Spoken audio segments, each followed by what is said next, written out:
जी धन्यवाद।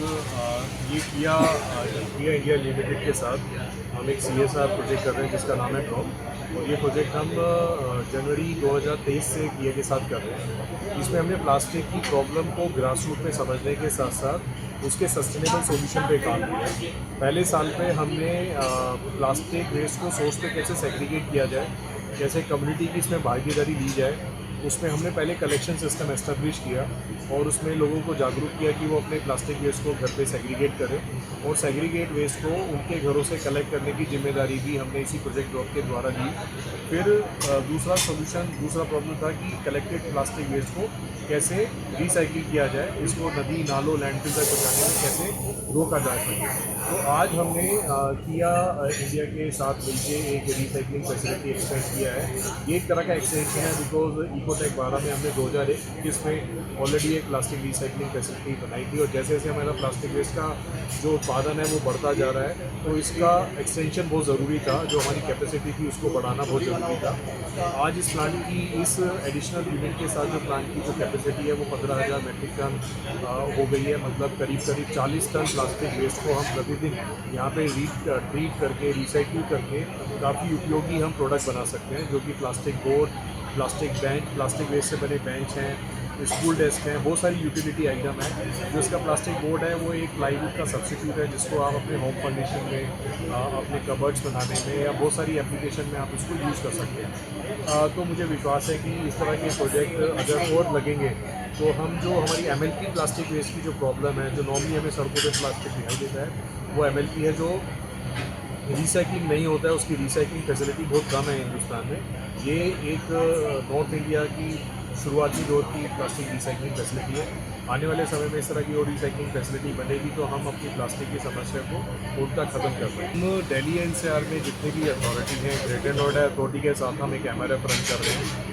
Municipal corporation of Delhi के साथ हम काफ़ी सारे MRF रन कर रहे हैं। गाजियाबाद नगर निगम के साथ हम एक MRF रन कर रहे हैं। तो ये सारी NCR की जितनी भी म्यूनसिपैलिटीज़ हैं उनसे हमारा रेगुलर एक मॉरल और एक सोशल सपोर्ट है, जो हमें इस तरह की कैंपेन करने के लिए परमिशन देता है, रेजिडेंट्स के साथ बात करने के लिए मदद करता है। बाकी जो कलेक्शन सिस्टम है, हम रेजिडेंट्स के साथ काफ़ी सारे एजुकेशन अवेयरनेस प्रोग्राम बनाते हैं। उनके द्वारा जनरेट किया गया प्लास्टिक वेस्ट को कलेक्ट करने का हमारा अपना एक पैरेलल सिस्टम है। तो ये फाइनेंशियली कोई सपोर्ट हमें म्यूनसिपैलिटी से नहीं है, बट हम एक पैरेलली म्यूनसिपैलिटी को फैसिलिटेट सपोर्ट करने के लिए अपना CSR के अंदर काफ़ी सारे इनिशिएटिव लेते हैं। करीब 3 लाख से ज़्यादा फैमिलीज़ हमारे इन कैंपेन का हिस्सा हैं, जो अपना प्लास्टिक सेग्रीगेट करके हमें देते हैं, और वो सेग्रीगेटेड प्लास्टिक इस प्लांट पे लाके रिसाइकिल किया जाता है। PCA जो है वो एक नॉन गवर्नमेंट ऑर्गेनाइजेशन है, एक बिजनेस एंटिटी नहीं है। इस तरह के प्रोडक्ट बनाने का जो खास मकसद है कि हम प्लास्टिक रिसाइकिलेबल है, प्लास्टिक को सही तरीके से अगर सेग्रीगेट किया जाए और रिसाइकिल किया जाए तो काफ़ी उपयोगी सामान बनाया जा सकता है। तो इस पूरे कैंपेन का मकसद ये नहीं है कि हम हाई प्रॉफिट अर्न करें। हमारा मकसद है हम ब्रेक इवन पे ये प्रोडक्ट मार्केट में प्रोवाइड कर सकें, और लगातार हम R&D कर रहे हैं कि हम अपने प्रोडक्ट की कॉस्ट को कैसे कम कर सकें।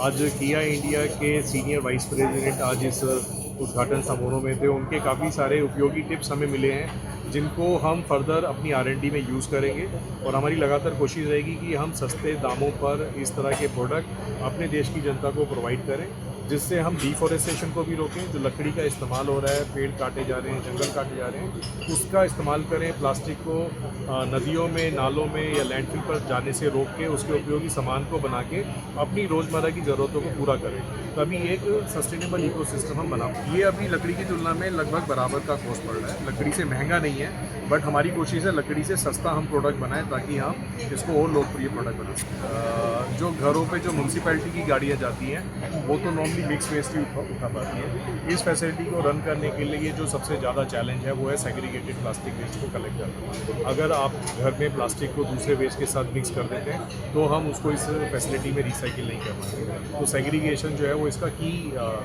रिक्वायरमेंट है, जिसके लिए हम लोगों को जाके एजुकेट कर रहे हैं, उनको हम सुविधाएं दे रहे हैं ताकि वो अपना सेग्रीगेटेड वेस्ट हमारे प्लांट पे पहुंचा सकें। ये बहुत अच्छा सवाल पूछा है, और ये मैं बताना चाहूँगा कि जो रिसाइकलिंग फैसिलिटी है वो पूरी तरह से जीरो डिस्चार्ज फैसिलिटी है। यहाँ पे हम प्लास्टिक को साफ़ करने के लिए पानी का इस्तेमाल नहीं करते हैं, और वो इसलिए नहीं करते हैं क्योंकि हम प्लास्टिक को डायरेक्ट सोर्स से कलेक्ट करते हैं। क्योंकि लोग घर ही पे अपना वेस्ट को सेग्रीगेट करते हैं तो उसमें कंटेमिनेशन नहीं है, उसमें कोई फूड पार्टिकल चिपका नहीं है, उसमें दूध नहीं है, दही नहीं है। तो क्लीन प्लास्टिक आने की वजह से हमारी जो वॉशिंग की जो कॉस्ट है या वॉशिंग के कारण जो वाटर का पोल्यूशन है वो ज़ीरो है। हम इस प्लांट में पीएनजी को यूज़ करते हैं एज ए फ्यूल, तो हमारा जो एयर एमिशन है वो भी नेग्लिजिबल है। तो zero water, zero air pollution and zero solid waste, आप इस तरह से कह सकते हैं कि ये जीरो डिस्चार्ज फैसिलिटी है। पूरी तरह से प्लास्टिक का बना हुआ है, इसमें किसी तरह के अन्य पदार्थ का प्रयोग नहीं किया गया। और प्लास्टिक की जो सबसे बड़ी कमजोरी है कि वो सालों साल तक गलता नहीं है, वो इस प्रोडक्ट की खूबी हो गई है कि अगर हमने उसी प्लास्टिक का एक ऐसा प्रोडक्ट बना लिया, सपोज हमने रूफिंग शीट बना दी है, तो वो वेदर प्रूफ है, वाटर प्रूफ है, टर्माइट प्रूफ है, उसका कोई भी वेदर का फ़र्क नहीं पड़ेगा। तो एक इनफाइनाइट लाइफ हम अपने प्रोडक्ट को, हमारी जो ऑपरेशनल कॉस्ट है उसको भी हम काफ़ी हद तक कम कर सकते हैं।